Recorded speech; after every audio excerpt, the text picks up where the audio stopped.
Mari kita membaca Mazmur yang ke-23. Mazmur yang ke-23. Saya akan bacakan ayat yang ketiga sampai ayat yang ke-6. Mazmur 23 ayat 3 sampai 6. Demikian firman Tuhan. Ia menyegarkan jiwaku. Ia menuntun aku di jalan yang benar oleh karena namanya. Sekalipun aku berjalan dalam lembah kekelaman, aku tidak takut bahaya, sebab engkau besertaku. Gadamu dan tongkatmu, itulah yang menghibur aku. Engkau menyediakan hidangan bagiku di hadapan lawanku. Engkau mengurapi kepalaku dengan minyak, pialaku penuh melimpah. Kebajikan dan kemurahan belaka akan mengikuti aku seumur hidupku, dan aku akan diam dalam rumah Tuhan sepanjang masa. Mari kita semua berdoa sekali lagi. Bapa di surga, kami menyerahkan hati dan telinga kami ke dalam belas kasihan dari Roh Kudus-Mu. Supaya Roh Kudus-Mu lah yang membuka telinga kami dan yang menyediakan kami hati yang baru. Supaya kami dapat dibentuk terus oleh firman dan menjadi anak-anak Tuhan yang setia kepada Tuhan, yang mencintai Tuhan, yang didorong oleh firman untuk hidup bagi Tuhan. Kiranya Tuhan rela menolong kami. Sehingga setiap hal yang kami kerjakan di dalam hidup kami, semua diperkenan oleh Tuhan kami. Terima kasih Bapa di surga, dalam nama Tuhan Yesus kami berdoa. Amin. Saudara sekalian, setelah Daud menjadi orang utama dari Saul, dia dipercaya menjadi pemimpin dari pasukan yang besar. Pasukan Daud adalah pasukan paling kuat di tengah-tengah Israel. Waktu Raja Saul mengatakan, segera serang satu daerah Filistin, mereka pergi menyerang dan mereka menang. Pasukan Daud tidak pernah gagal, tidak pernah tidak berhasil, tidak pernah tidak menjalankan fungsi. Waktu laporan datang kepada Saul, saya mau tanya, para pemimpin pasukan lapor. Pemimpin pasukan pertama, kami menemukan bahwa yang kami taklukkan ada 300. Wah bagus. Pasukan kedua, kami menaklukkan 700. Wah lebih bagus lagi. Pasukan ketiga, kami menaklukkan 900. Bagus. Daud, pasukan keempat, bagaimana laporan? Daud mengatakan kami menaklukkan 3.200. Wah Raja Saul kaget. Kamu taklukkan 3.200 orang Filistin? Ya Tuhan, Raja, kami akan sembah Tuhan dan kami akan taklukkan musuh-musuh Tuhan. Jadi pasukan yang paling hebat, pasukannya Daud. Pasukan yang paling tangguh, pasukannya Daud. Pasukan yang paling berhasil, pasukannya Daud. Di seluruh kerajaan Israel, pasukan Daud yang paling ditakuti. Orang Filistin mulai sebarkan berita. Tahu nggak? Kalau pasukan Daud yang menyerang kita. Ngeri sekali. Karena ini pasukan kuat bukan main. Kenapa bisa kuat? Coba mata-mata Filistin selidiki. Kenapa pasukan Daud bisa kuat? Maka Filistin kirim mata-mata. Mata-matanya adalah orang yang pura-pura jadi orang Israel. Pura-pura jadi pasukan Israel untuk mengamati. Mata-matanya lihat, namanya mata-mata, ada mata yang gede. Dia lihat baik-baik. Seperti apa ya pasukannya Daud? Kenapa begitu hebat? Kenapa begitu menakutkan? Maka dia coba mengamati, itu ada tentara pasukan Daud. Saya tanya, wawancara. Permisi Bapak. Ya ada apa? Anda tentara ya? Ya saya tentara. Anda tentara pasukan Daud? Ya pasukan Daud. Pasukan terhebat, pasukan elit, pasukan paling kuatnya Saul. Boleh tanya enggak, kenapa bisa kuat? Kuat karena kami kuat. Oh iya ya kuat. Ada alasan kenapa kuat? Oh ada. Apa alasannya? Karena kami kuat. Iya tahu. Yang saya tanya adalah alasan kenapa kamu kuat? Oh alasan. Alasan kami kuat, kalau saya tidak salah itu karena kami kuat. Wah celaka, ini nggak bisa ditanya. Makasih Pak, sudah cari yang lebih pinter. Ini pasukan kuat tapi bodoh. Coba cari lagi. Oh ada satu orang. Permisi Pak, Bapak tentaranya Daud ya? Oh iya, saya tentara di pasukan Daud. Saya dengar ya, pasukan Daud itu paling ditakuti, paling hebat, paling kuat. Betul, betul ya. Boleh tahu kenapa? Oh iya kenapa ya? Saya kasih tahu rahasianya. Oh iya apa itu? Karena kami tidak lemah. Terima kasih. Boleh tahu bagaimana caranya supaya tidak lemah? Oh iya boleh. Cara supaya tidak lemah adalah kita tidak lemah. Aduh. Coba cari orang ketiga, nah itu kayaknya lebih pintar lagi. Permisi Pak, Anda tentaranya pasukan Daud? Ya, saya tentara pasukan Daud. Boleh tahu Pak, kenapa pasukan Daud paling hebat? Saya dengar-dengar tidak ada yang berani kalahkan pasukan Daud. Dan pasukan Daud paling berhasil dari semua pasukan Saul. Oh ya itu betul.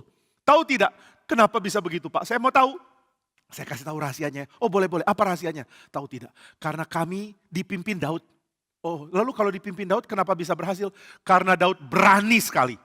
Dia maju duluan, maka kami bisa ikut maju. Dia berani lawan duluan, maka kami berani. Dia jadi teladan. Dia tidak pernah tidak datang waktu latihan. Dia tidak pernah tidak memimpin kami dengan keberanian. Dia tidak pernah takut. Dia selalu mengandalkan Tuhan. Dan dia selalu diberikan kemenangan oleh Tuhan. Karena dia cinta Tuhan, dia menjadi teladan bagi kami. Karena dia berani, maka dia jadi teladan bagi kami. Jadi yang bikin pasukan ini kuat itu Daud. Coba kalau Daudnya penakut, kami nggak bisa jadi pasukan yang hebat. Coba kalau Daud tidak jadi contoh, kami tidak jadi pasukan yang hebat. Oh, jadi semua ini karena Daud ya? Iya, karena Daud. Bersyukur kami punya pemimpin seperti dia. Sini saya kasih tahu rahasia lagi, mau nggak? Oh, ya siapa yang nggak mau dikasih tahu rahasia?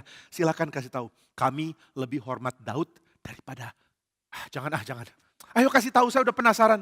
Enggak deh, enggak jadi. Oh jangan gitulah, kasih tahu. Oh ya sudah, benar mau tahu? Mau. Saya kasih tahu ya, mau. Ada rahasia ya? Iya, kami lebih hormat Daud daripada kami menghormati. Jangan. Gimana lah, kasih tahu lah. Saya sudah penasaran sekali. Oh ya sudah saya kasih tahu. Tapi jangan kasih tahu siapa-siapa ya. Iya, enggak kasih tahu siapa-siapa. Kami lebih hormat Daud daripada kami menghormati. Kasih tahu enggak? Kasih tahu, jangan begitu. Oke.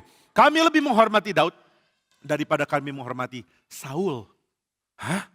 Saul kan rajamu. Iya, tapi raja kami lebih kalah daripada Daud. Daud lebih berani dari Saul. Dan Daud lebih taat Tuhan. Dia lebih cinta Tuhan daripada Saul. Jadi kami pribadi, kami lebih sayang Daud daripada Saul. Shh, jangan bilang-bilang ya. Oh enggak, saya enggak bilang-bilang. Benar ya, benar. Saya enggak bilang-bilang lah. Oke, terima kasih ya. Sampai jumpa. Oke, sampai jumpa. Waduh, pasukan Daud lebih cinta Daud daripada Saul. Heran. Nah itu ada tentara lagi. Hei, kamu tentara pasukan Daud? Bukan. Saya tentara pasukan lain, tapi pasukannya Saul. Tapi bukan Daud. Oh, tahu nggak? Pasukan Daud lebih cinta Daud daripada Saul. Wah, langsung bocor. Nah ini permulaan gosip beredar. Oh begitu ya. Nanti saya kasih tahu Raja Saul. Pasukan Daud lebih cinta Daud daripada Saul. Satu kali pemimpin pasukan ini lapor kepada Raja Saul. Raja Saul yang terhormat, ada apa? Saya mau lapor. Pasukan Daud katanya konon lebih cinta Daud dan mau berontak sama Bapak. Hah? Mau berontak? Nah beritanya sudah beda ya. Mau berontak sama saya? Kalau begini Daud mesti dimatikan. Wah, tapi kalau Daud mati, pasukan kita lemah. Dia pasukan paling kuat. Pokoknya Daud tidak boleh bertahan. Dia mesti mati. Oh gimana cara matikannya? Kita nggak boleh bunuh dia loh. Nanti banyak pengikutnya berontak. Gampang. Caranya adalah suruh dia lawan orang Filistin yang paling kuat. Kasih pemetaan. Pasukan Filistin di timur, berapa pasukan kekuatannya? Oh, pasukan di timur ada kira-kira 3.000 pasukan, 3.000 orang. 3.000 orang masih sedikit. Yang ada di utara berapa? Yang ada di utara ada 10.000 orang. Nah, suruh Daud serang pasukan Filistin di utara. Biar dia lawan 10.000 orang. Tapi jangan kasih tentara banyak-banyak sama Daud. Oh Tuhan, Saul mau kasih tentara berapa untuk Daud? Kasih aja 600. Tuhan, 600 lawan 10.000? Iya, 600 lawan 10.000. Kenapa? Enggak kesedikitan ya? Enggak lah, kita sengaja kasih yang sedikit supaya Daudnya mati. Ngerti enggak? Oh, wah raja pinter ya. Pinter, licik ya. Hei, jangan sembarangan bilang saya licik. Itu memang licik Tuhan. Sudah pokoknya jalankan. Suruh Daud pergi, serang musuh paling kuat.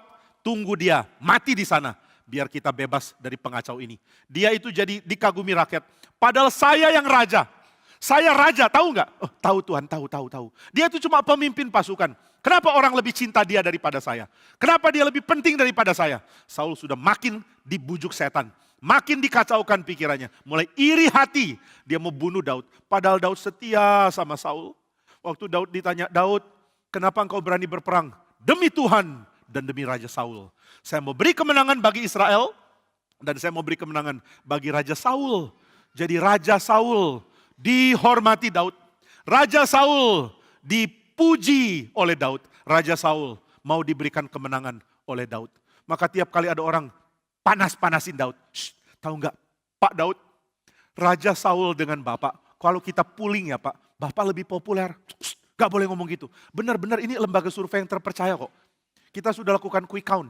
Waktu kita sudah hitung, ternyata elektabilitas Bapak Daud tinggi. Bapak bisa jadi raja. Gak boleh gitu. Saul itu raja, kita ini cuma hamba. Kita ini pegawainya Saul, kita ini mati bagi dia. Kita perang supaya Saul dapat kemenangan. Ngerti? Ngerti. Jangan suruh saya jadi raja. Dia raja kita. Dia adalah yang kita harus hormati. Jangan suruh begitu ya. Oh iya, baik. Wah, ternyata Raja Daud gak ada ambisi.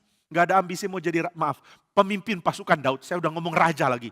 Ternyata pemimpin pasukan namanya Daud. Tidak mau jadi raja. Dia tidak punya ambisi. Dia benar-benar setia cuma mau jadi pegawainya Saul. Tapi Saul jahat. Dia tidak tahu siapa yang bisa dia percaya. Maka dia panggil Daud. Daud, menghadaplah kepada raja. Daud langsung sujud. Tuanku raja, saya siap menjalankan tugas yang kau mau berikan kepada saya. Baik Daud, seranglah orang Filistin di utara. Baik tuanku raja. Kamu sudah tahu di sana ada berapa orang? Hamba dengar ada sekitar 10.000 tentara Filistin di sana. Baik, kamu bawa 600 tentara dan kekuatan Tuhan besertamu ya. Berani nggak? Tuhan kasih saya cuma saya sendiri lawan. Saya pun akan maju. Saya rela mati bagi tuanku raja. Wah, Saul senang. Bagus, rela mati ya? Rela Tuhan. Kalau gitu matilah. Ya, kalau bisa mati ya. Kalau bisa hamba akan mati bagi Tuhan. Good.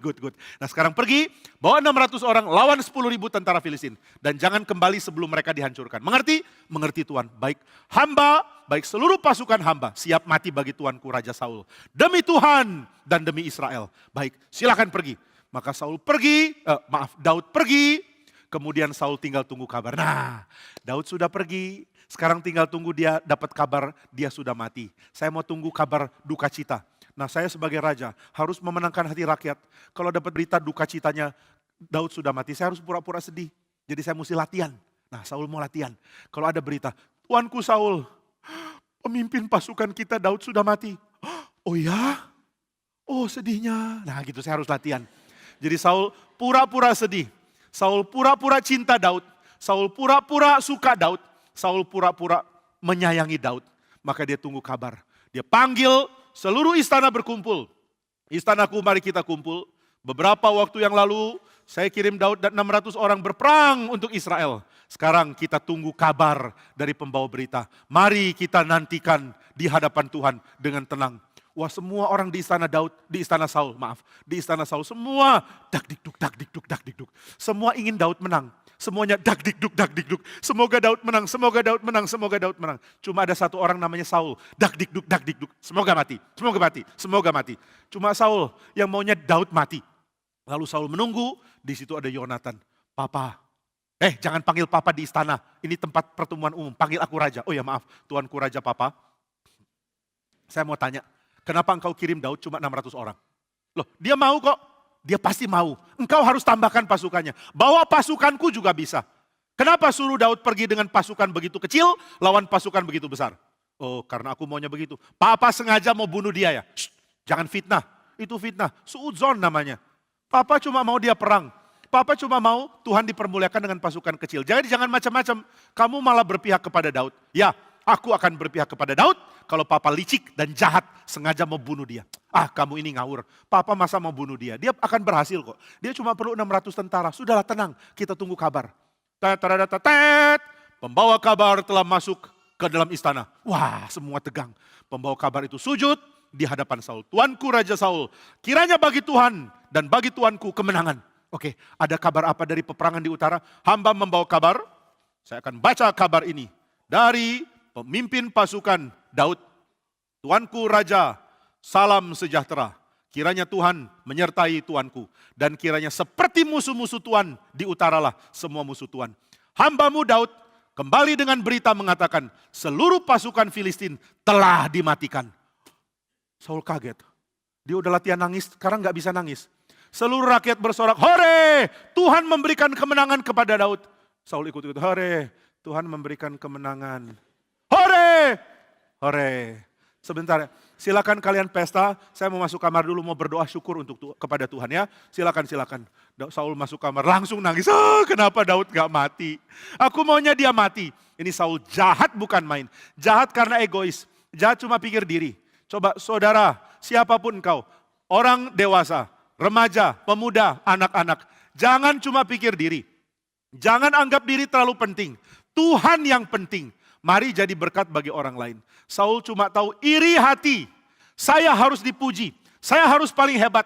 Saya harus paling jago. Saya harus paling mulia. Akhirnya Tuhan tinggalkan dia. Kamu mau paling hebat? Mau nama besar? Mau paling mulia? Bye-bye. Saya tinggalkan engkau. Maka Tuhan sudah beralih ke Daud. Daud diberikan kemenangan. Waktu Daud masuk, kembali dari peperangan dengan Filistin. Semua rakyat memuji. Hidup Tuhan yang sudah memimpin Daud. Hidup pemimpin pasukan kami Daud. Daud membunuh berlaksa-laksa. Saul membunuh beribu-ribu. Saul makin marah dengar dia cuma bunuh beribu-ribu. Kepada Daud diadres berlaksa-laksa. Kenapa Daud lebih populer? Maka Raja Saul pura-pura menghargai Daud. Daud, engkau sudah kembali dari perang. Tuanku Raja, terima kasih Tuanku mempercayakan saya 600 orang. Ternyata 600 orang ini pasukan terhebat. Satu dari mereka bisa kejar 1000 orang. Saul kaget. Satu bisa kejar 1000? Iya, caranya gimana? Caranya kejar ya lari Tuan. Lari, bawa pedang, kejar. Kok bisa lawannya takut? Entah, Tuhan bekerja. Waktu kami perang, tiba-tiba ada suara guntur di atas. Tiba-tiba ada suara halilintar. Tuhan berperang bagi kami. Saul makin kaget. Saya selama perang gak pernah ada halilintar. Saya selama perang gak ada guntur. Saya selama perang gak pernah ada bunyi-bunyian apa-apa di udara. Kok Tuhan sayang Daud? Kenapa Tuhan tidak sayang saya? Kenapa Daud lebih penting bagi Tuhan daripada saya? Mulai irinya makin besar. Tapi Saul ini pura-pura munafik. Di depan seluruh rakyat, dia pura-pura puji Daud. Rakyatku, Daud pahlawan kita. Daud adalah orang hebat. Karena dia sudah menang mengalahkan 10.000 orang Filistin. Saya akan berikan dia hadiah. Wah Daud kaget. Tuhan, gak usah hadiah, gak usah. Saya gak layak. Jangan, gak usah kasih hadiah. Pokoknya pujian Tuhan sudah cukup. Enggak, saya mau kasih hadiah. Hadiahnya, dengar ya semua rakyat ya. Daud akan aku kasih anak perempuanku menjadi istrinya. Daud kaget. Aku jadi menantu raja. Anak raja kawin sama saya. Wah anak raja yang perempuan semua suka. Karena Daud ganteng. Coba kalau Daud jelek, mereka semua kabur. Wah karena Daud ganteng, semua anak perempuan Saul senang. Semoga papa kasihnya ke saya. Enggak lah, papa kasihnya ke saya. Kamu kan masih bungsu, saya dulu. Kamu kan udah tua, saya dulu. Saya lebih cantik, saya lebih cocok. Sudah jangan. Mereka mulai berantem. Maka Saul mengatakan, saya akan berikan anakku kepada Daud. Tapi ada syarat. Wah rakyat semua diam. Syaratnya apa? Syaratnya Daud satu orang mesti bunuh 100 orang Filistin. Satu orang bunuh 100. Nah mau gak Daud? Daud kaget. Aku jadi istri dari anakmu? Suami anakmu? Wah Daud kaget. Aku jadi suami anakmu? Iya. Anakku jadi istri kamu. Hah? Jadi papa mertua dong? Iya. Kenapa? Gak suka? Suka, terhormat. Aku gak layak. Kalau gitu bunuhlah 100 orang Filistin. Saya kasih anak saya untuk jadi istrimu. Siap. Daud langsung pergi. Saul senang. Satu orang cari 100 orang Filistin bunuh. Pasti mati dia. Bayangkan Daud baru bunuh 1 orang Filistin. Orang Filistin lain pasti bunuh dia. Saul senang. Lalu anak-anak Saul tanya, Papa yang nanti jadi istri Daud yang mana? Sudahlah gak akan jadi kok pernikahannya. Loh kenapa gak jadi? Daud pasti mati. Enggak Daud jago kok. Suruh bunuh 100 orang Filistin mana bisa? Dia pasti mati. Enggak. Mereka bertengkar.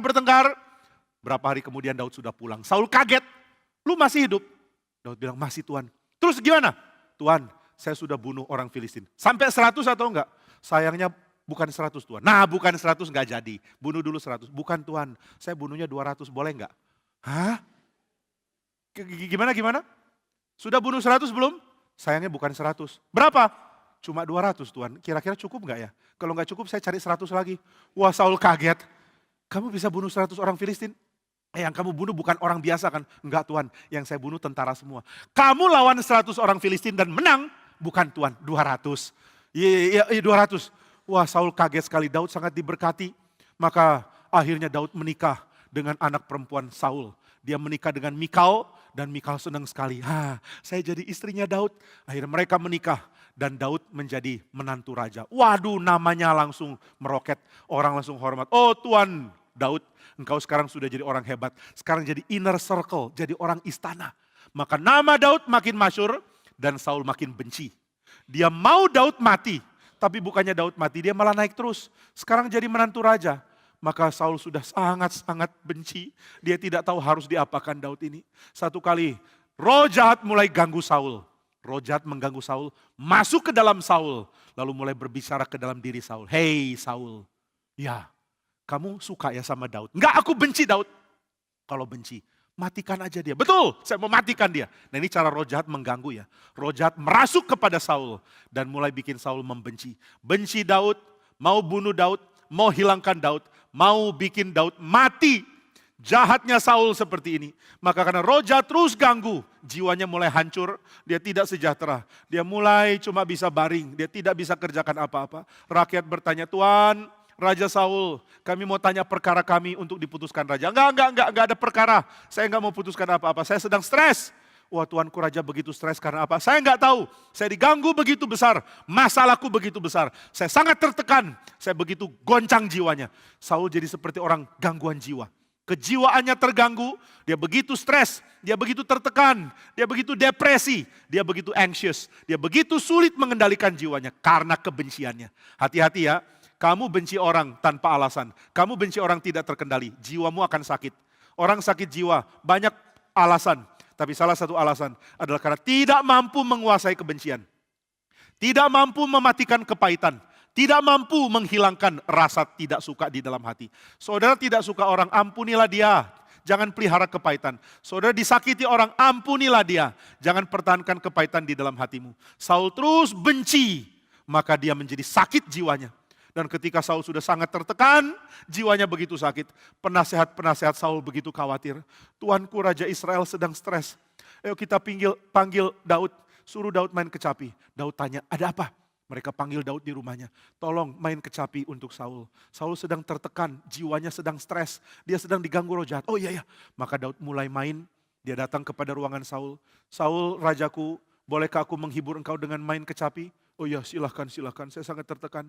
Maka Daud mulai main kecapinya. Tam, trang, trang, tram, tram, tram, tram, tram, tram, tadam, tadam. Waktu Saul dengar, Saul mulai tenang. Tam, tam, dam, dram, tram, tadam, tadam, tadam, tam, tam. Begitu dengar, Saul mulai lega, mulai tenang. Tapi roh jahat masih ganggu. Roh jahat mengatakan, Saul, jangan suruh orang Filistin yang bunuh. Kamu aja yang bunuh. Ambil tombak di sampingmu. Lalu lempar ke Daud. Wah, Saul bilang, good idea. Maka dia tunggu saatnya Daud lagi gak lihat. Daud sedang main. Daud kalau main matanya lihat Saul. Karena Daud tahu Saul ini matanya jahat. Jangan-jangan dia mau bunuh saya. Jadi Daud sambil main sambil perhatikan. Tram, tram, tram, tram, tram. Matanya terus lihat Saul. Saul juga terus lihat Daud. Dalam hati, kapan lu meleng? Dia sudah siap-siap mau ambil tombak. Ayo meleng. Lalu Daud mulai main sambil amati. Lama-lama Daud mulai terhanyut dalam musiknya. Karena musiknya Daud bagus. Kenapa bagus? Karena dikarang Daud. Jadi Daud begitu hebat, dia karang lagu, dia mulai pejamkan mata, dia mulai menjiwai musik. Begitu dia sudah pejamkan mata, nah Saul langsung ambil tombak. Saul sudah ambil tombak, Daud buka mata lagi, Saul lepas lagi. Pura-pura. Daud silakan main terus, oh iya. Tadi kayaknya dia ambil tombak ya, sudahlah jangan jahat pikirannya. Dia main terus, tram, tadadadam, tram, tadadam. Begitu lihat, Daud tutup mata lagi, Saul pegang tombak lagi. Daud buka mata, lepas lagi. Ini orang tutup mata kok tanggung, ayo tutup mata yang lama. Daud, kamu kalau main buka mata, tutup mata. Tuhan kadang buka, kadang tutup. Daripada buka tutup aja. Oh jangan Tuhan, kalau tutup nanti gak kelihatan. Ya udah main terus. Dia mulai main terus, dia main lagi. Akhirnya Daud begitu terhanyut dalam musik. Dia tutup mata baik-baik, dia tundukkan kepala sambil terus main kecapi. Saul ambil tombak, langsung lempar. Begitu dia mau lempar, Daud buka mata, sudah terlambat. Langsung Saul lempar dan Daud langsung hindari. Tombaknya lewat dan Saul kaget. Lincah banget nih orang. Oh lu lincah ya? Daud kaget. Tuhan kenapa lempar tombak ke saya? Refleks. Kok bisa refleks? Tuhan mau bunuh saya ya? Enggak. Memangnya saya salah main not? Aku salah lagu kah? Saya salah main? Bukan. Kamu salah orang. Maksudnya harusnya kamu mati. Kenapa kamu masih hidup? Jadi Tuhan mau saya mati? Iya, saya mau kamu mati. Tolong kembalikan tombaknya ke saya supaya saya bisa tombak kamu. Daud kaget. Tuhan mau bunuh saya. Langsung dia lepas kecapinya, lari meninggalkan Saul. Dia kabur, lari jauh-jauh. Wah, Saul marah sekali. Tangan kanan ini bodoh. Masa sedekat itu gak bisa kamu? Tangan kanan pun dimarahin. Ini Saul udah gila ya. Tangan kanan bilang, gak tahu. Kamu yang kontrol. Saul marah mau bunuh Daud tapi gagal. Daud lari, dia cari sahabatnya Yonatan. Yonatan ini adalah orang yang lebih tua dari Daud. Mungkin Yonatan umurnya 20 tahun lebih tua dari Daud. Jadi persahabatan antara Daud dan Yonatan. Ini persahabatan antara orang yang lebih tua kepada yang lebih muda. Di dalam gereja ada orang tua, ada anak muda. Mari belajar bersahabat satu sama lain. Saudara jangan cuma bersahabat sama orang yang mirip saudara. Yang dekat, hobinya sama bersahabat. Level umur sama baru bersahabat. Itu bukan gereja. Kalau engkau cuma punya teman seumurmu, engkau bukan orang gereja. Orang gereja adalah orang yang bersahabat dengan orang yang jauh umur dengan dia. Yang muda kenal orang yang tua dan bersahabat. Saya paling benci ya kalau orang di gereja pakai geng-gengan, pakai grup-grupan. Ini grupku, ini kelompokku, ini adalah KTB-ku, ini adalah peer grupku. Saudara tidak mengerti esensi bergereja. Di dalam gereja ada persahabatan lintas generasi. Ada persahabatan yang beda 10 tahun, beda 20 tahun, beda 30 tahun. Itulah gereja. Kalau saudara nggak mengerti ini, saudara nggak akan menikmati gereja. Sudah, tempat sekolahmu atau tempat kerjamu, gaul dengan orang-orang seumurmu, sudah selesai, nggak ada gunanya. Tapi kalau saudara datang ke gereja, belajar bergaul dengan orang yang beda umur jauh dengan saudara. Nah maka Daud tanya, Bapak Yonatan ada di mana? Ternyata Yonatan ada di rumahnya. Dia langsung lari ke rumah Yonatan. Pak Yonatan, tolong buka pintu. Yonatan buka pintu. Ada apa Daud? Saya mau dibunuh papamu. Mana mungkin papa bunuh? Enggak lah, papa kok mau bunuh kamu? Dia tombak saya. Ah, bapak bercanda kali. Di mana papa tombak kamu? Di kamarnya. Saya lagi main musik, dia tombak saya. Enggak mungkin. Kalau dia mau tombak, pasti kena. Dia jago kok. Tapi aku bisa menghindar karena aku lebih jago. Wah, Daud lebih jago lagi. Aku sudah menghindarinya. Aku mau dibunuh. Enggak mungkin. Benar, sudah sedekat ini aku dengan maut. Tolong Bapak Yonatan, engkau sahabatku. Tolong saya. Yonatan mengatakan, kamu sahabat saya akan lindungi kamu, saya akan jaga kamu. Sekarang saya akan dekati papa, saya mau tahu apakah dia benar mau bunuh kamu atau tidak. Kalau tidak, jangan takut, nanti saya kabarkan kamu ya. Iya, oke, thank you, saya mau lari dulu ya, ngumpet di rumah saya, silakan. Yonatan datang ke papanya. Papa, ada apa anakku? Papa mau bunuh Daud ya? Enggak, kata siapa? Kata Daud dia mau ditombak. Ah itu bercanda, kalau saya serius dia udah mati. Tapi katanya dia lebih pintar menghindar. Enggak lah, papa masa mau bunuh Daud. Kenapa coba papa mau bunuh Daud? Kenapa ya? Karena Daud lebih jago? Jangan teruskan ya. Karena dia lebih populer? Saya bilang jangan teruskan. Karena dia lebih layak jadi raja daripada engkau. Yonatan jangan kurang ajar sama papamu. Saya bukan kurang ajar Pak, saya cuma bicara fakta. Diam, papa ini raja, kamu anak raja. Kamu harus ganti papa jadi raja. Tidak. Kenapa bilang tidak? Yang jadi raja setelah papa adalah Daud. Saya jadi penasehat dia, saya jadi hambanya Daud. Papa marah sekali. Yonatan, kamu kurang ajar ya. Tahu tidak, aku raja, kamu harus jadi raja setelah saya. Yonatan mengatakan, tidak, Daud yang jadi raja karena ini kehendak Tuhan. Saul marah sekali. Lalu Yonatan juga marah sekali. Sama-sama marah. Papa dan anak berkelahi, berantem. Tapi papanya yang salah, bukan anak. Ini anaknya yang benar. Lain dengan saudara ya, berantem sama papa biasanya papa yang benar, lu yang ngawur. Nah kali ini, Yonatan yang benar, papanya yang ngawur. Papa tidak boleh bunuh Daud. Kalau Daud mati, pasukan kita hilang kekuatan separuh. Dia adalah pemimpin paling hebat, pemimpin paling dihormati, pemimpin yang paling jadi teladan. Papa bunuh dia, papa bunuh diri. Wah, Saul pikir-pikir benar juga. Oke, maafkan saya nak. Saya lagi kalut pikirannya, saya diganggu roh jahat. Oke, bilang sama Daud dia aman, saya tidak akan bunuh dia. Janji. Papa janji, janji. Berani bersumpah? Berani.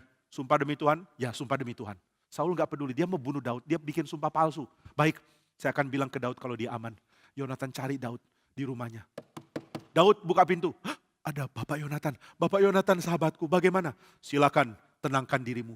Papa mengatakan dia tidak mau bunuh kamu. Benarkah? Benar, aman. Pokoknya datanglah dan menghadap dia. Semua aman. Oh baik, terima kasih. Jadi Saul pura-pura tidak mau bunuh. Tapi Saul diam-diam pikir mau bunuh Daud di rumahnya. Maka dia kirim orang. Hei, kamu sini, 2 tentara. Ya ada apa? Coba ajak 4 orang bersama kamu. Ambil beberapa orang datang ke rumah Daud. Oh ya siap, apa yang harus dilakukan? Yang harus kamu lakukan adalah kamu datang ke kamar Daud. Tikam dia pakai tombak, matikan dia di tempat tidurnya. Oh gitu ya, iya saya bayar mahal. Tapi jangan bilang-bilang ya. Kalau kamu diam-diam bunuh Daud. Daud mati, kamu dapat 500 juta. Wah boleh. Tapi kalau ada berita keluar, kamu akan dipancung kepalanya oleh saya. Baik, kami tidak akan bocorkan. Segera pergi ke rumah Daud, coba bunuh dia. Daud mau dikejar, mau dimatikan. Maka tentara-tentara beberapa orang mendekat ke rumah Daud. Tapi Daud ini tentara yang hebat sekali. Dia sedang duduk di rumahnya, dia sedang tulis-tulis lagu untuk nanti dimainkan di kecapi untuk menenangkan Saul. Itu dia sedang tulis, dia tulis lagi, ada bunyi krok-krok, dia kaget. Wah dia lihat keluar ada beberapa orang badan mirip tentara datang mendekat. Daud langsung tahu ada yang salah ini. Maka dia langsung taruh ada semacam boneka besar. Patung besar, ditaruh di tempat tidurnya seperti orang. Ditaruh diselimutin. Nah ini patungnya diselimutin, bukan supaya nggak dingin ya. Tapi supaya menipu tentara itu. Ditaruh, Kemudian dia bilang ke istrinya, istriku, saya mau dibunuh oleh orang jahat. Nanti orang jahat ini datang, dia akan tikam saya. Tolong, pura-pura nggak tahu, saya mau kabur ya. Jangan bilang saya kabur kemana. Istrinya kaget sekali, oh iya ya, semoga Tuhan besertamu. Maka Daud lari, lalu orang-orang ini masuk rumah Daud. Mereka dobrak, langsung tikam Daud di tempat tidur. Ternyata yang mereka tikam patung. Mereka lapor ke Tuan Raja Saul. Tuanku Raja Saul, tugas sudah dilaksanakan. Apa yang kamu lakukan? Kami sudah menikam di atas tempat tidur sebuah patung. Loh, kok patung? Daudnya sudah mati belum? Oh, Daudnya belum. Loh, kenapa belum mati? Karena di atas tempat tidur adanya patung. Saya kan suruh kamu bunuh Daud. Enggak, Tuhan suruh bunuh orang di atas tempat tidurnya Daud. Duh, bodoh banget sih. Jadi kami dapat 500 juta. Enggak, 500 cambukan. Sana pergi. Daud selamat lagi. Saul marah bukan main. Dia mau bunuh Daud, mau bunuh Daud. Dia tidak mau ada alasan lain. Pokoknya Daud harus mati. Waktu Yonatan datang mendekat kepada Raja Saul mengatakan, Yonatan, panggil Daud makan ya, kita mau makan sama-sama. Dalam hati Saul, nanti di meja makan saya bunuh Daud. Saul marah sekali sama Daud, dia benci sekali. Maka akhirnya mereka duduk makan, tapi Daud gak datang. Saul tanya, Yonatan, di mana Daud? Oh, Daud izin gak bisa datang. Gak bisa datang. Tahu tidak dia harus mati. Loh, papa bilang papa gak mau bunuh dia. Pokoknya dia harus mati. Saul begitu marah. Saul ambil tombak, mau tombak Yonatan. Sekarang anak sendiri pun mau ditombak. Ini raja sudah gila. Dia mau tombak Yonatan. Tapi Yonatan bisa hindari. Yonatan lari dengan marah menyala-nyala. Ternyata papa mau bunuh Daud. Sehingga dia segera cari Daud yang sedang sembunyi di sebuah ladang. Dia mengatakan kepada Daud, Daud, larilah dari sini. Benar yang kamu bilang, papaku mau bunuh kamu. Daud sangat sedih. Maka mereka nangis, mereka sedih sekali, mereka harus berpisah. Bapak Yonatan, terima kasih sudah jaga saya. Terima kasih saya dilindungi. Saya sekarang mau lari. Terus kamu mau jadi apa? Enggak tahu. Kamu akan lakukan apa? Enggak tahu. Kamu hidup di mana? Enggak tahu. Saya hidup dimanapun akan dikejar tentaramu. Jadi saya ada dalam bahaya. Kiranya Tuhan menyertai engkau. Maka Daud memulai hidup di dalam lembah kematian. Dia dimusuhi oleh Raja Saul. Dan Saul mulai mengumumkan kepada seluruh Israel. Israel, dengar pengumuman.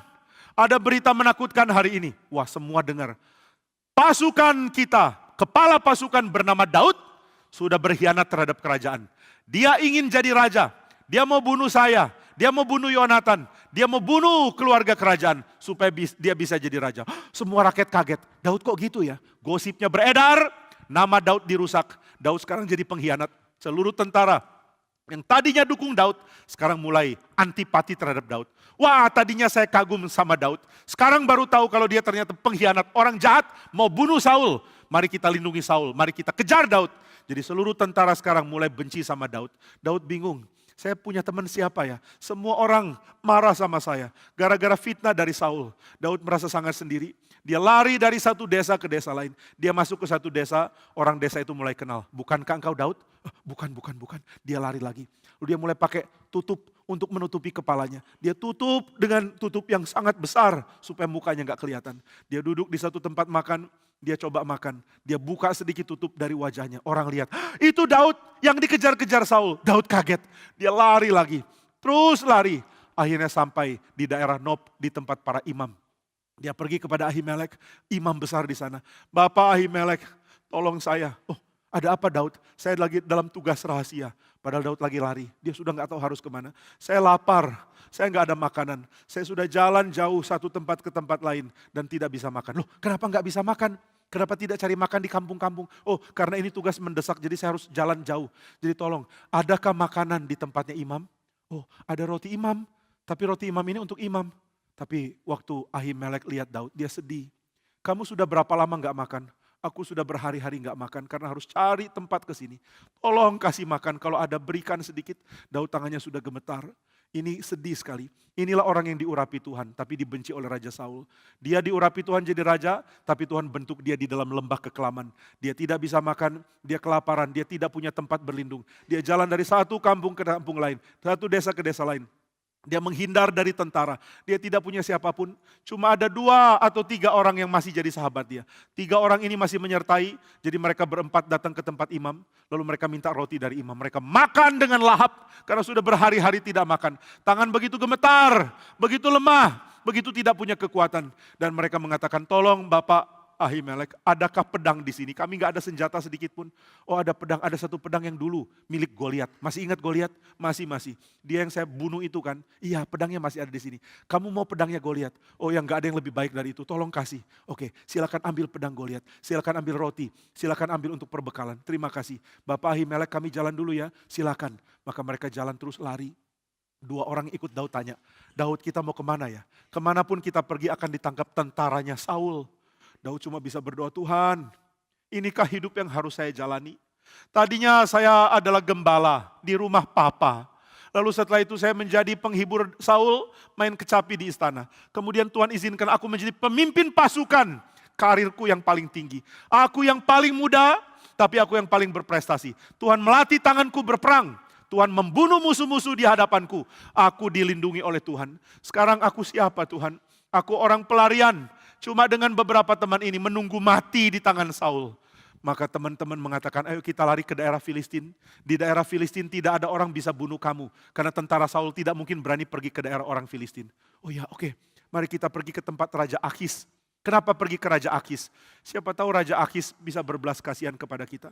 Maka Daud tutup kembali wajahnya supaya nggak ada yang kenal.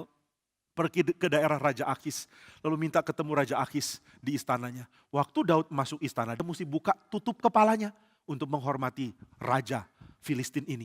Dia buka, waktu dia buka ada satu tentara lihat. Loh, wah Daud kaget sekali. Ada apa? Siapa kamu? Kami tamu dari daerah selatan. Kami mau ketemu Raja Akis, minta perlindungan. Mohon izinkan kami bertemu Raja. Sepertinya saya kenal kamu. Wah Daud kaget. Kenal? Enggak. Saya memang mukanya pasaran. Jadi memang muka kayak enggak, mukamu bukan pasaran.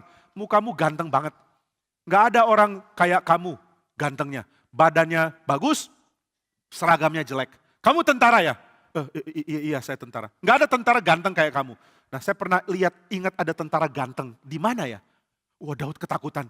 Tunggu. Saya mulai ingat. Waktu itu perang dengan orang Israel. Saya ingat ada pemimpin pasukan yang ganteng. Daud mulai bikin mukanya jelek. Yang mana ya? Saya kayaknya nggak kenal. Mukamu jangan digitu-gituin. Saya sepertinya ingat kamu. Daud makin panik. Saya punya saudara tentara Israel, tapi bukan udah lama nggak hubungan. Saya ingat. Wah Daud makin kaget. Saya tahu. Daud kan? Wah Daud kaget. Kok dia tahu? Nah saya lapor ke Raja Akis. Kamu Daud, tentara jaga, tangkap. Saya mau lapor kepada raja. Wah dia langsung pergi. Daud ketakutan. Seluruh tentara yang ada di situ mulai siapkan senjata. Jangan kabur. Daud mulai panik. Gimana ya? Saya bagaimana bisa lepas?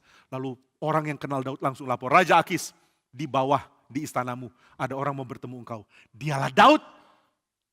Daud berani ke sini. Iya, mungkin mau bunuh kamu. Wah, kalau gitu kita panggang dia. Iya, kita matikan dia di sini. Iya betul. Mari kita bunuh Daud. Kok bisa ada Daud ke sini? Enggak tahu. Masih ingat kan Daud tuanku? Iya ingat. Dia kan yang katanya membunuh berlaksa-laksa itu ya. Sedangkan Saul cuma beribu-ribu. Dia sudah bunuh berlaksa-laksa orang Filistin. Katanya dia satu kali pernah iseng-iseng bunuh 200 orang Filistin. Iseng-iseng 200. Kalau lagi serius bunuh berapa? Ayo tangkap dia. Oke. Raja Akis mulai ke bawah. Mulai turun dari tempat istananya mau ketemu Daud. Daud panik sekali.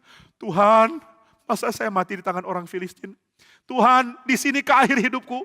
Teman-temannya cuma ada 3 orang ketakutan. Mereka berempat begitu ketakutan. Seperti seekor tikus yang ditangkap di sebuah got. Mereka begitu ketakutan bergetar. Mereka begitu panik. Daud dapat ide. Bagaimana kalau aku pura-pura gila? Daud mulai tiba-tiba. Tentaranya bingung. Kenapa lo? Apa? Lu orang gila ya? Lalu mulai liurnya turun sampai janggut. Ini kita tangkap orang gila loh. Ngapain sih dia ada di sini? Lalu Daud mulai mendekat ke pintu, mulai cakar-cakar. Ih orang gila. Lalu Raja Akis datang, dia kaget. Ini siapa orang gila ini? Daud terus.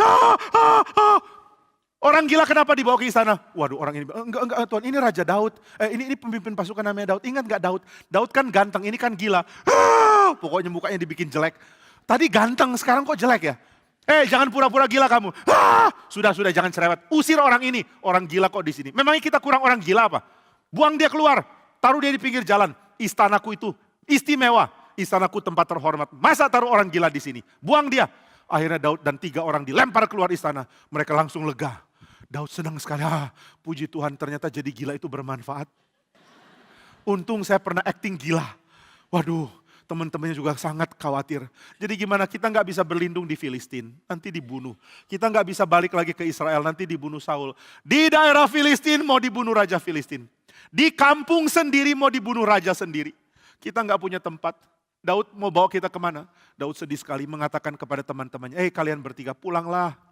Kamu tuh dikejar karena saya, biar aja saya sendiri. Nggak bisa, kami sahabatmu, kami akan jaga kamu. Biar kita cuma berempat, saya akan jaga kamu. Daud begitu sedih, tapi begitu senang. Saya bersyukur punya teman-teman seperti kalian. Saya bersyukur ada Tuhan akan pelihara kita. Tapi saya belum tahu bagaimana Tuhan pelihara. Maka Daud terus cari. Dia mengatakan, mari kita berlindung di padang gurun, di gua-gua. Tinggal kok di gua-gua, makan apa nanti? Makan apa yang gak tahu, tunggu Tuhan pelihara.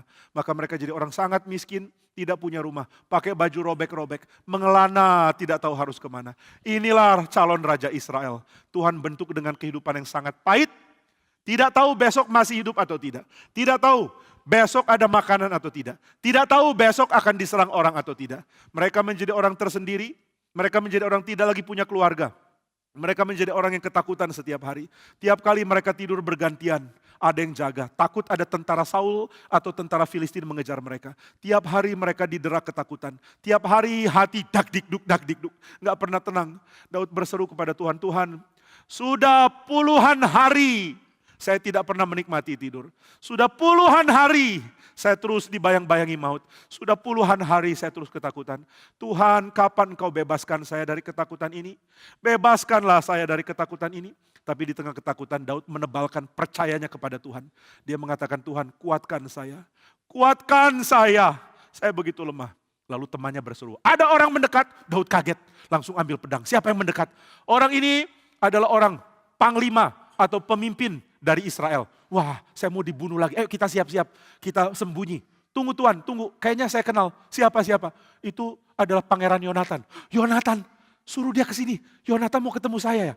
Maka Yonatan datang. Daud, kamu sembunyi di sini. Loh, kenapa kamu bisa tahu? Kan kamu kasih tahu tempat persembunyianmu. Jadi saya cari kamu. Wah, waktu Daud lihat Yonatan, Daud senang sekali. Mereka langsung peluk. Daud menangis. Daud mengatakan, saya dikejar-kejar maut. Saya sudah mau mati. Saya sudah tidak punya tenaga. Saya sudah tanya sama Tuhan, kapan saya boleh mati? Saya tidak sanggup hidup seperti ini terus. Tapi Yonatan mengatakan, Daud, jangan bicara sembarangan. Kamu diurapi jadi raja. Tuhan pasti jadikan kamu raja. Iya, tapi saya sekarang dikejar-kejar. Bertahan. Gak peduli. Pokoknya kamu diapain pun, Tuhan akan lindungi kamu. Mengerti gak? Iya, ngerti. Yonatan tegur Daud dengan keras. Jangan tidak percaya Tuhan. Tuhan akan jaga kamu. Meskipun sulit percaya, tapi saya akan belajar percaya. Harus, kamulah Raja Israel. Nanti papaku akan mati dan kamu akan jadi raja. Dan saya jadi orang nomor 2 kamu. Jadi jangan takut ya, Tuhan akan jaga kamu. Dia tidak mungkin biarkan kamu mati sampai nanti kamu jadi raja. Wah, Daud disegarkan kembali dengan kekuatan dari Yonatan. Maka mereka berpisah, Yonatan mengatakan, kamu akan jadi raja, jangan takut. Sekarang saya harus tinggalkan kamu dan saya akan pastikan papa saya cari kamu di tempat yang salah. Terima kasih Bapak Yonatan. Kiranya Tuhan menyertai. Maka mereka berpisah. Daud senang sekali, saya dikuatkan kembali oleh Tuhan lewat sahabatku. Saya sangat tersendiri, saya tidak tahu harus melakukan apa, tapi Tuhan melindungi saya. Inilah yang jadi pesan yang penting, meskipun aku dalam lembah kekelaman, Allah akan memelihara. Kita dalam lembah kekelaman, Tuhan pelihara. Yang penting kita ingat janji Tuhan. Yang penting kita tahu Tuhan tidak meninggalkan. Sama seperti Daud. Bisakah kita takut? Bisa. Daud pun bisa takut. Tapi Tuhan akan kuatkan kita kembali. Kiranya Tuhan menguatkan kita, memberikan kita anugerahnya supaya kita bertahan di dalam iman kepada Tuhan. Mari kita berdoa. Bapa di surga, kami bersyukur karena Tuhan mengajar kami melalui kehidupan Daud. Meskipun Daud dikejar-kejar, meskipun dia ada di dalam lembah bayang maut, namun Tuhan menjaga dia. Di dalam lembah kekelaman, dia tidak takut bahaya. Karena Tuhan beserta dia, gada Tuhan dan tongkat Tuhan, itulah yang menghiburkan dia. Kami mau belajar sama seperti Daud. Dihiburkan oleh Tuhan yang menjaga dan melindungi kami. Di dalam nama Tuhan Yesus kami berdoa dan bersyukur. Amin.